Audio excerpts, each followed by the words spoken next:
जय हिंद दोस्तों, स्वागत है आप सभी का नालंदा यूनिवर्सिटी 77 पर। दोस्तों, आज हम बात करने वाले हैं यूपी पीसीएस एग्ज़ाम के बारे में, जो कि आप सभी को पता है कि 17 मार्च को होने वाला है। ठीक है। और दोस्तों, सबसे बड़ी बात है कि अब समय बहुत ज़्यादा कम है। ठीक है दोस्तों, यह वीडियो आप सभी के लिए है जो यूपी पीसीएस एग्ज़ाम की तैयारी कर रहा है। दोस्तों, मैं आपको ऐसे फार्मूले यहाँ पर बताने जा रहा हूँ, ऐसा आपको ट्रिक बताऊँगा कि आपके पास चाहे आज, यानी जो मैं वीडियो बना रहा हूँ तो आज 19 फरवरी है। ठीक है। चाहे आज आप यह वीडियो देखें या आप 10 दिन बाद वीडियो देखें, चाहे वो फिर 1 मार्च को देखें या फिर 2 मार्च को देखें, अगर आपके पास दोस्तों 10 दिन भी है, 15 दिन है, 20 दिन है, तो भी आप इस एग्ज़ाम को कैसे क्वालिफाई कर सकते हैं, इसके बारे में बात होने वाला है। तो इस वीडियो को लास्ट तक देखना, और अच्छा लगे तो दोस्तों को जरूर शेयर करना, और अंत तक देखोगे तभी आपका सारा डाउट सब कुछ क्लियर हो जाएगा। अब ध्यान से सुनना। देखो दोस्तों, आज मैं ये वीडियो बना रहा हूँ 19 को। ठीक है। और 19 को वीडियो बना रहा हूँ और समय अभी हो रहा है लगभग 12 बज रहा है। ठीक है। लेकिन जब मैं वीडियो अपलोड करूंगा तो लगभग 1-2 बज सकता है, यानी कि अभी आपके पास 19 तारीख का पूरा दिन एकदम सेफ है। लेकिन हम इसको मान लेते हैं कि 19 डेट को आप गायब कर दीजिए। हम 20 से जोड़ते हैं। ठीक है। 20 से जोड़ते हैं और जाते हैं 16 मार्च तक। ठीक है, क्योंकि 17 मार्च को एग्ज़ाम है और 16 मार्च तक ही हम लोग जोड़ते हैं, यानी टोटल आपके पास 26 दिन है आपको यूपी पीसीएस के लिए। ठीक है। Total 26 day. अब 26 दिन है, लेकिन दोस्तों हम इसको 26 दिन मान के नहीं चलते। आज जो हम बात करेंगे उसको सिर्फ 20 दिन मान के चलेंगे। अब आप सोच रहे होंगे कि ऐसा क्यों। देखो, आप हमेशा कम से कम हर चीज़ जोड़ा करो। क्यों? क्योंकि दोस्तों हो सकता है 1-2 दिन आप यहाँ वहाँ हो जाए, या फिर अगर मान लो 2-4-6 दिन आपके पास ज़्यादा ही बच जाएगा तो वो अच्छी चीज़ है ना। हम आज बात करेंगे सिर्फ 20 दिन के फार्मूले के ऊपर। यानी कि अगर मान लेते हैं सिर्फ 20 दिन है, तो इन 20 दिनों में क्या क्या करना है। और अगर ये वीडियो अगर आप आज देख रहे हैं, कल 2-4 दिन में देख रहे हैं, तो जो 2-4 दिन बचा हुआ है आपके पास उसमें जोड़ देना। ठीक है। क्योंकि ये मैं वीडियो उनके लिए भी बना रहा हूँ जो बच्चे आज 2-4 दिन बाद वीडियो देखें, या फिर जिनके पास 20 दिन ही बचे, या फिर आप वीडियो देखेंगे जब कभी भी तो सिर्फ 20 दिन, मतलब यानी मैं कम से कम दिनों को आपको बताऊंगा कि 20 दिन में भी एग्ज़ाम को आप क्लियर कर सकते हैं। ध्यान सुनना, बहुत अच्छी चीज़ है।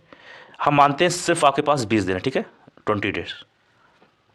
एक फार्मूला है 30%, ध्यान देना, 40% और 30%। ठीक। अब सब लोग सोच रहे होंगे कि सर ये क्या है, 30%, 40%, 30%। ध्यान देना, अब हम बात करेंगे 30% के बारे में। ठीक है। 30% यानी 20 दिन का 30% कितना हुआ? 6 डेज। यही तो हुआ। दूसरा कलर कर लेते हैं। अब 6 दिनों में क्या करना है वो चीज़ ध्यान देना। ठीक है। यानी कि 6 दिन में क्या करना है, आपके पास सिर्फ 20 दिन है तो 6 दिन में क्या करना है, ये इस बात पे हम लोग बात करने जा रहे हैं। 30% यानी कि 6 दिन में क्या करना है, तो 6 दिन में सबसे पहले आपको क्या करना है, पीवाईक्यू सॉल्व करना। अभी भी अब आप सोचेंगे सर पीवाईक्यू अब क्या सॉल्व करना है, एग्जाम आ रहा होगा। लेकिन बेटा सबसे बड़ी भूल, सबसे बड़ी गलती आपकी यही है कि आप पीवाईक्यू नहीं सॉल्व करते हैं। अब आपके पास ज़्यादा समय तो है नहीं कि 2-3 महीना हो। ठीक है। सिर्फ 20 दिन मान के चलते हैं, तो अब आपको ज़्यादा पीवाईक्यू नहीं सॉल्व करना है। कम से कम 5 साल का तो सॉल्व ही कर लेना है। ठीक, कितना? 5 साल, यानी 2019 से ले जाइए और 2023 तक। ठीक, इतना आपको सॉल्व करना है। समझ में आया कि नहीं आया? अब लेकिन सब कुछ नहीं सॉल्व करना है, या फिर सब कुछ आपको नहीं देखना है। अब सॉल्व करने का क्या मतलब होता है वो चीज़ ध्यान देना। अभी मैं एक एक पॉइंट बताऊंगा। और पीवाईक्यू ये तो हो गया जीएस का। अब सीसेट के बारे में बात करेंगे, क्योंकि दोस्तों सीसेट इतना इंपॉर्टेंट है जितना शायद ही कोई पेपर होता होगा। क्योंकि जब तक आपका सीसेट नहीं क्वालिफाई होगा, जब तक आप सीसेट को नहीं सही से क्लियर कर पाएंगे, तब तक आपका प्रीलिम्स का ये वाला पेपर चेक नहीं होगा। और जब ये चेक नहीं होगा तो जाहिर सी बात है आप प्रीलिम्स नहीं क्वालिफाई कर पाएंगे। और जब आपका प्रीलिम्स नहीं क्वालिफाई हो पाएगा तो आप मेंस नहीं देंगे। मेंस नहीं देंगे तो इंटरव्यू नहीं देने मिलेगा। इंटरव्यू नहीं देंगे तो जाहिर सी बात है आपका सपना चकनाचूर। तो कहीं ना कहीं सीसेट बहुत छोटी चीज़ है, लेकिन इसका इंपॉर्टेंस, इसका रोल जो है बहुत ज़्यादा है। ठीक है। और अक्सर बच्चे यहीं पर गलती कर देते हैं। ठीक है। मैं भी कभी कभी इसी चीज़ में गलती करता था। मैं अपना भी एक्सपीरियंस बता रहा हूँ आप सभी को, तो ये ध्यान देना। अब सीसेट में क्या करना है आपको, सीसेट 5 साल से काम नहीं चलेगा। कम से कम इसको मान के चलिए आपको 7 साल का सॉल्व करना है। अब मैं एक वर्ड यूज़ कर रहा हूँ, 7 साल का सॉल्व करना है। सॉल्व करने का क्या मतलब है वो ध्यान देना। अब 6 दिनों में दोस्तों क्या करना है आपको, मैंने क्या बताया, पीवाईक्यू सॉल्व करना है। पीवाईक्यू में क्या हुआ, जो जीएस यानी जिसमें polity, history, geography, environment, science, technology, ये सब जो आते हैं उसको कहते हैं जीएस। और एक आता है सीसेट। ठीक है। अब इसको क्या करना है आपको, आपको कुछ नहीं करना है, एक बुक ले आइए। ठीक है। एक बुक ले आइए, या फिर बुक अगर आप नहीं लाना चाहते तो अब फिलहाल हम लोग प्रैक्टिस सेट अपलोड कर रहे हैं इस समय। मतलब प्रैक्टिस सेट नहीं, उसको कहते हैं पीवाईक्यू अपलोड कर रहे हैं इस समय। 2023 का अपलोड हो गया, 2022 का अपलोड हो गया, 2021 का अपलोड हो गया है। आज 2020 का अपलोड करने की कोशिश रहेगा, और साथ ही साथ करंट का भी प्रैक्टिस सेट चल रहा है इस समय। ठीक है। तो आप जाके वहाँ देख सकते हैं। फिलहाल अगर आप चाहते हैं कि कोई बुक लाकर आप प्रैक्टिस सेट सॉल्व करो तो कोई दिक्कत नहीं है, आप बुक ला के ले आइए। क्या करना है आपको, 5 साल का जो है आपको पीवाईक्यू सॉल्व करना है। सॉल्व करने का मतलब ये नहीं हुआ कि आपको ये देखना है कितना नंबर आपका आ रहा है, ना ना, हर सवाल को आपको बढ़िया से पढ़ना है और उसका उत्तर देखना है कि उत्तर उसमें क्या एक्सप्लेनेशन किया गया, क्या विस्तार से बताया गया है। और उस विशेष चीज़ आपको ऑप्शन पे ध्यान देना है। जैसे नहीं कि ये मान लो सवाल है तो यहाँ पर ABCD है मान लो ऑप्शन, तो जो ऑप्शन दिया गया है उस पर भी ऑप्शन पे ध्यान देना है कि ऑप्शन क्या क्या दिया गया उसके बारे में थोड़ा बहुत जानना है आपको। यानी कि दोस्तों ये मान के चलो कि 5 साल का जो जीएस है उसको आपको उसमें जीएस में विशेष तौर पे ध्यान देना। पॉलिटी यहाँ लिख देता हूँ, हिस्ट्री और साथ ही साथ ज्योग्राफी। एक मिनट ये पॉलिटी, हिस्ट्री और ज्योग्राफी, ये 3 सब्जेक्ट पर तो एकदम मतलब पीवाईक्यू का हर एक सवाल एकदम रट डालो। रट डालो मतलब एकदम एक्सप्लेन करके एकदम विस्तार से पी डालो, ठीक है। समझ में आया कि नहीं आया? क्यों ऐसा कह रहा हूँ, अभी सब कुछ समझ जाओगे, हर एक पॉइंट को, हर एक डाउट को। अब आपको क्या करना है कि सीसेट के लिए आपको विशेष तौर पे कहीं भागना दौड़ना नहीं है कि यूपी पीसीएस के लिए सीसेट कहाँ से पढ़ो। सीसेट के लिए आपको सिर्फ क्या करना है, 7 साल का पीवाईक्यू बढ़िया से देखना है, समझना है सवाल किस तरीके से पूछे जाते हैं। देखो सवाल के जो वो होते हैं बेटा टाइप होते हैं, वो हमेशा टाइप एक ही तरीके से आते हैं, ठीक है। बट जो सवाल होते हैं उसमें अंक हमेशा बदल जाता है, यानी कुछ पूछने का तरीका बदल जाता है, शब्द इधर उधर हो जाते हैं। बाकी लगभग हर पेपर का लगभग चीज़ें इस सीसेट में एक ही जैसे होते हैं, ठीक है।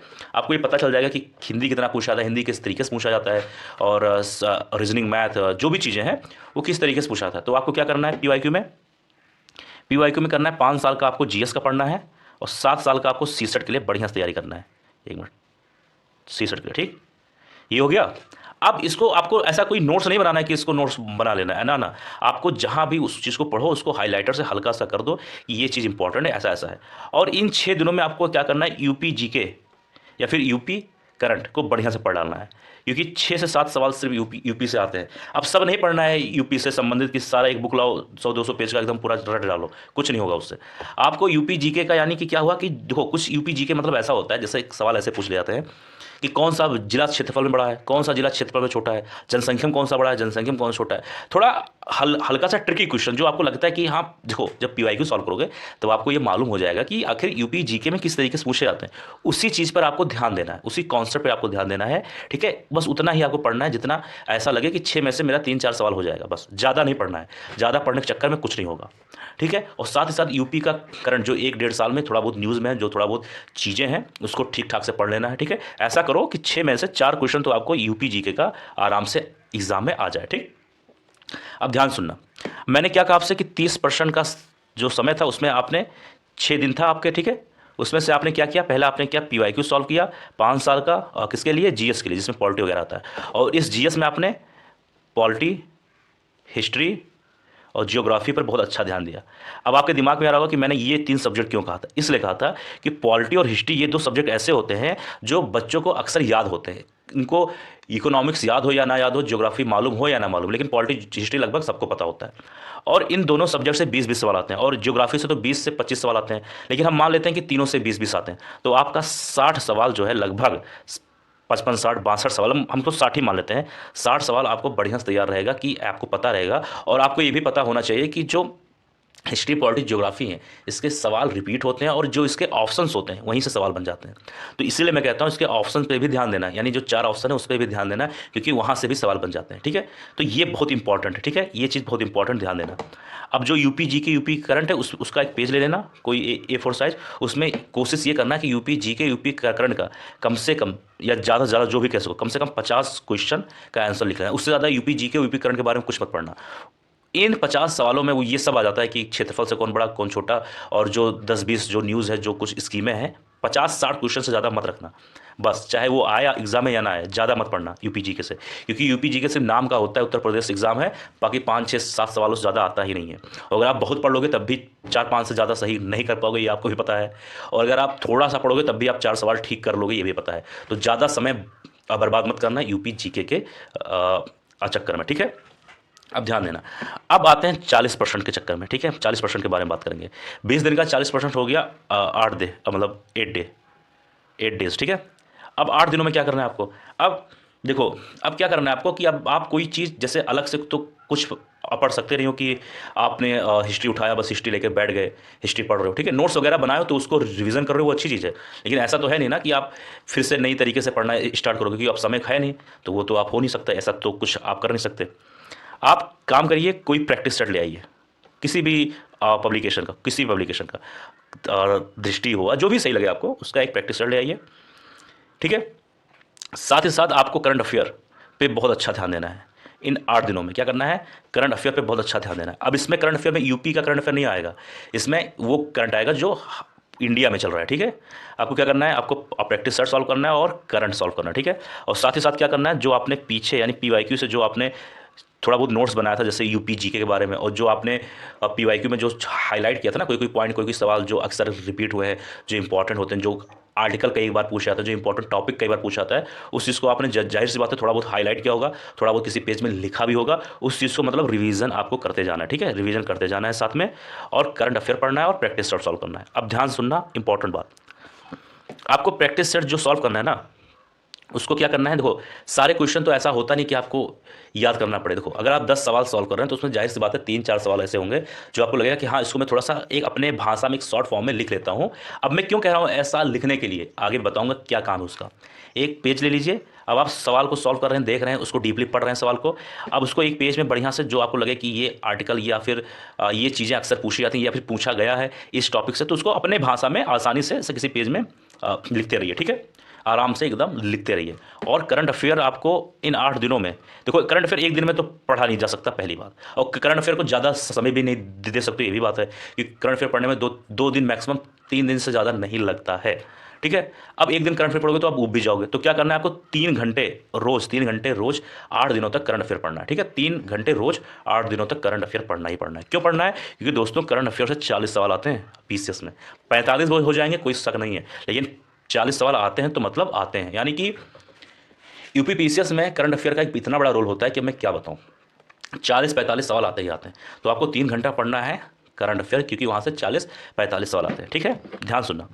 और सीसेट जो होता है, यानी कि जो सीसेट मतलब जो पीवाईक्यू है, आपको नया सीसेट नहीं पढ़ना है, यानी नया प्रैक्टिस सेट कुछ नहीं करना है। सीसेट के लिए जो मैं बताया था 7-8 सालों का जो आपने पीवाईक्यू के समय पढ़ा था, उसी को बस रिवीजन करना है, कुछ नहीं करना है, उसी को बस रिवीजन करना है, देखना है सवाल किस तरीके से लगता है, अपना प्रैक्टिस करना है, थोड़ा अपने आप को और इम्प्रूव करना है बस, और कुछ नहीं करना, नया चीज़ कुछ मत पढ़ना, नहीं तो फिर बड़ा दिक्कत हो जाएगा, ना इधर के रह जाओगे ना उधर के रह जाओगे, ठीक। अगला पॉइंट आ जाइए, रिवीजन आपको करना है। रिवीजन मैंने क्या बताया, जैसे यूपी जीके और पीवाईक्यू में कई सारे टॉपिक मिलते हैं, कई इंपॉर्टेंट क्वेश्चन मिलते हैं जो आपको लगता है कि नोट कर लेना चाहिए, रिवीजन में काम आएगा, उसको थोड़ा थोड़ा रिवीजन करते रहना है। अब कब रिवीजन करना है, सो रहे हो, खाना बना रहे हो, थोड़ा बहुत घूम टहल रहे हो, ठीक है, चाय पी रहे हो, मतलब दोस्त के साथ तो चाय पी रहे हो, ऐसे हाथ में लिए रहो वो पेज, थोड़ा बहुत देखा करो, मतलब नॉर्मली उसको एकदम अपने ऊपर हावी नहीं करना है कि नहीं मुझको रिवीजन ही कर डालना है, ऐसा करोगे तो बड़ा दिक्कत रहेगा, आराम से रिवीजन करो। और नया टॉपिक कुछ नहीं पढ़ना है, नया टॉपिक मतलब ये हुआ, नया टॉपिक मतलब मेरा मतलब है कि नया बुक नहीं पढ़ना है, नया टॉपिक तो पढ़ ही लेना जो आपको लगेगा, लेकिन नया बुक कुछ मत पढ़ना कि नए बुक को नए सिरे से पढ़ा जाए, ठीक है। अब ध्यान देना, अब ये तो हो गया, अभी 8 दिनों में एक चीज़ और करना है, क्या करना है, जैसे क्या होता है ना इंपॉर्टेंट आर्टिकल, जैसे क्या होता है कि आर्टिकल मतलब अनुच्छेद, ठीक है, कई सारे अनुच्छेद भाग, ये पूछ लिया जाता है पंचायती राज में कि अशोक मेहता अमिति का गठन कब हुआ, ये अक्सर पूछा जाता है, या पंचायती राज कौन से आर्टिकल में, पंचायती राज में क्या, जो इंपॉर्टेंट आर्टिकल होते हैं मैं बता दे रहा हूँ, इंपॉर्टेंट डेट्स जो होते हैं हिस्ट्री में, जो आपको ये लगता है कि ये तो पूछे ही जाते हैं, इंपॉर्टेंट डेट्स, इंपॉर्टेंट पुस्तक जो हमेशा पूछा जाता है कि इस पुस्तक के कौन लेखक हैं, और 2-4-10-20 स्कीम जो आपको लगता है स्कीम 1-2 आते हैं, मतलब ऐसे चीज़ जो आपको मालूम ही है कि ये पूछा ही जाएगा, उसको एक काम करो, किसी दिन बैठो इन 8 दिनों में और 3-4 घंटा देके इसको लिख डालो, या फिर इसका एक बढ़िया सा करा लो प्रिंट, उसको हमेशा अपने टेबल के पास रखो, हमेशा इन 8 दिनों में, ध्यान सुनना, 8 दिनों में एकदम अपने टेबल के पास रखो, उसको रोज़ देखते रहो, क्योंकि उसमें से कुछ नहीं तो 10 क्वेश्चन आपका आएगा ही, कुछ नहीं तो आर्टिकल से 2-3 सवाल आ जाते हैं, और हिस्ट्री से 2-3-4 सवाल ऐसे आते हैं जो डेट टाइप का पूछ लेता है कि इस डेट में क्या हुआ, इस डेट में क्या हुआ, और मतलब 10 सवाल कम से कम मैं बोल रहा हूँ 15 भी हो जाता है, ठीक है। उसको क्या करना है, लेटते समय, घूमते टहलते समय, जब पढ़ने का मन ना करे उस समय उसको मतलब देखते रहना है, एक दिन में 10-20 बार रिवीजन कर डालो, नॉर्मली एकदम चिल, कोई टेंशन कोई भार बिना लिए, ठीक है। इसको आपको रिवीजन बढ़िया से करते रहना है। इसको इस तरह रिवीजन करो कि आपको कोई भार ना लगे कि मुझे ये भी करना है, ठीक है। तो आपने क्या क्या किया इन 8 दिनों में, आपने स्टार्ट किया अपना प्रैक्टिस सेट। बढ़िया से कोई एक प्रैक्टिस सेट ले लो, उसको अच्छे से पढ़ो, उसमें से इंपॉर्टेंट चीज़ छांट लो। ये सवाल अक्सर पूछा तो उसको याद कर लो, एक पेज में लिख लो। अभी मैं क्यों कह रहा हूँ एक पेज में लिखने का रीज़न उसका मैं बताऊँगा, ठीक है। क्या करना है, आपको प्रैक्टिस सेट में जो इंपॉर्टेंट चीज़ लगे उसको हाईलाइट कर दो या लिख लो, ठीक है। आपको क्या करना है, करंट अफेयर बढ़िया से पढ़ना है, ठीक है। और जो इंपॉर्टेंट करंट अफेयर लग रहा है कि मैं भूल जाता हूँ उसको पेज में लिख लो। बाकी तो रिवीजन सब करना, लेकिन जो भूल जाते हो जो इंपॉर्टेंट लगता है उसको लिख लो। फिर इंपॉर्टेंट डेट्स वगैरह जो मैंने भी बताया, इंपॉर्टेंट डेट्स, इंपॉर्टेंट आर्टिकल वगैरह, ठीक है, वो लिख लो। और सी सेट तो आपको 2 घंटा रोज देना ही देना है। क्या करना है, 7 साल 8 साल का सिर्फ PYQ सॉल्व करना है, ठीक है। ये हो गया। अब ये हो गया आपका 40% वाला, 40% वाला, यानी कि 40% वाला हुआ दोस्तों, यानी कि 8 दिन। अब आप सोच रहे होंगे कि सर इससे मुझे क्या फ़ायदा मिलेगा। अभी आप एक चीज़ ये भी सोच रहे होंगे कि सर इसमें साइंस टेक्नोलॉजी इन्वायरमेंट कहाँ गया और इकोनॉमिक कहाँ गया। तो बेटा सुनो, ध्यान सुनना। इकोनॉमिक में अगर आपकी, देखो मैं सही बताऊंगा, इकोनॉमिक हर बच्चे का स्ट्रांग नहीं होता है, बहुत कम ही बच्चे होते हैं, यानी कि 30-40% बच्चे होते हैं जिनका ठीक ठाक होता है।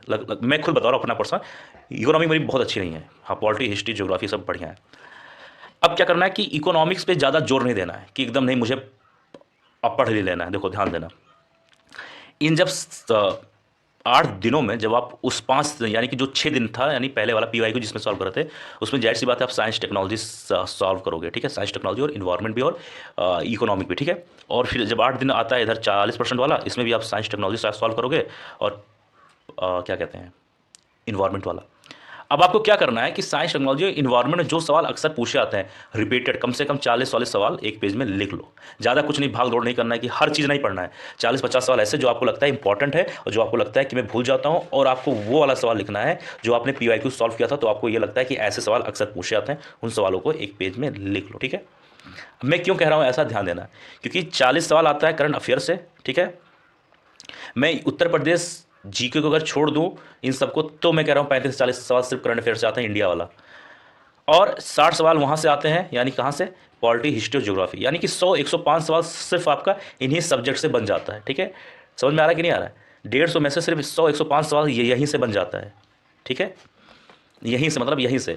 अब साइंस टेक्नोलॉजी ये सब जो चीज़ें होती हैं, इन सब के लिए आपको कुछ नहीं करना है। देखो जब आप करंट अफेयर पढ़ेंगे वहीं से, करंट अफेयर में ही ये सब अच्छे से जो करंट में न्यूज़ होते हैं वहीं से आ जाते हैं। और जब आप PYQ को बढ़िया सॉल्व करोगे ना, तो जब PYQ सॉल्व करोगे तो जो सवाल अक्सर पूछे आते, देखो साइंस टेक्नोलॉजी कोई भी सवाल हो, तो जिस तरीके से एग्जाम में पूछे जाने का एक तरीका होता है, जिस टॉपिक से अक्सर पूछे आते हैं सवाल वही पूछा जाएगा, अलग कुछ नहीं रहेगा। बस उसको थोड़ा करंट से जोड़ देते हैं बस, ठीक है। तो आपको उन 5 सालों में जो आपने PYQ सॉल्व किया वहाँ से सीखना है और प्रैक्टिस सेट से सीखना है।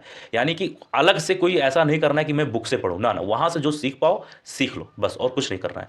एक पेज में 40-50 क्वेश्चन साइंस टेक्नोलॉजी इन्वायरमेंट का थोड़ा लिख लो, या फिर जो आप अक्सर भूल जाते हैं, जो आपको लगता है इंपॉर्टेंट है, ठीक है। समझ में आया कि नहीं आया। और इकोनॉमिक का सबसे बढ़िया पढ़ना, इकोनॉमिक का करंट, करंट यानी कि बजट हुआ और स्कीम, क्योंकि स्कीम भी इकोनॉमिक में आ जाता है।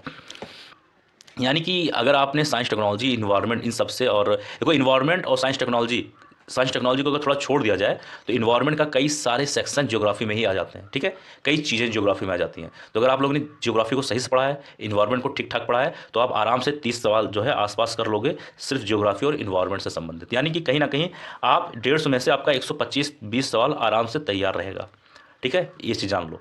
और बाकी तो आपके ऊपर, अगर आप लोगों ने थोड़ा बहुत प्रैक्टिस किया होगा ठीक ठाक, अगर आप लोगों ने थोड़ा बहुत पढ़ाई किया होगा, तो आप अपने कॉमन सेंस से भी सवाल ठीक ठाक कर लोगे, ठीक है। अब बचता है 30% और लास्ट वाला, यानी कि 6 दिन। अब इसमें क्या करना है, आप सब कुछ भूल जाओ, सिर्फ रिवीजन करना है। जो शॉर्ट पेज में लिखे थे उसको रिवीजन आपको एकदम वेल करते रहना है, ठीक है।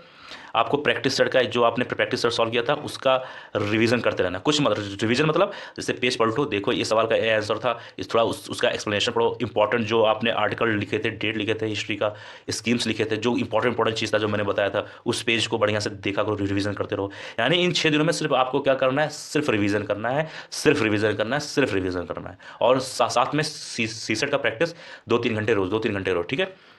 यानी कि आपको सिर्फ 6 दिनों में, लास्ट 6 दिनों में सिर्फ प्रैक्टिस करना है, माफ़ करिए, सिर्फ रिवीजन करना है।